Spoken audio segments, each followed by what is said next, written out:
Hey everybody, I was having some trouble removing the bearing race on my Ford 9-inch rear axle. So I searched the web for answers, and apparently a lot of people are having the same issue, so hopefully this video will be of help. I found a forum post where somebody said that they had a method to get them off pretty easily. I used it and it worked pretty well. The tools that you're going to need are a Dremel with a cutoff wheel, a hammer, a BFH, this is a 4-pound, a chisel,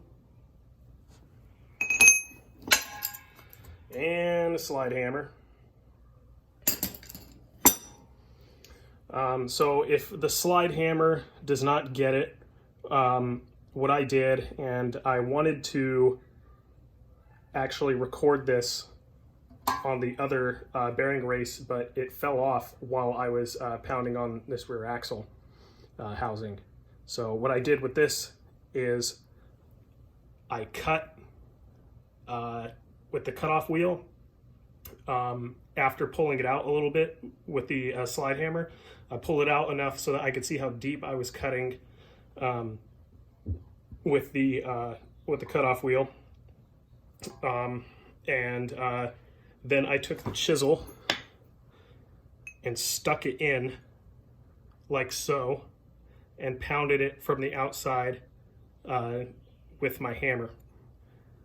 So once it split, I took the slide hammer and put it in the bearing race, and about 2 whacks and it came out. Which was very helpful, especially in my situation where my axle housing is sitting on a couple of jack stands and not on the vehicle. So a lot of the striking force with the slide hammer gets absorbed by the axle housing moving around. This is the attachment that I use on the slide hammer.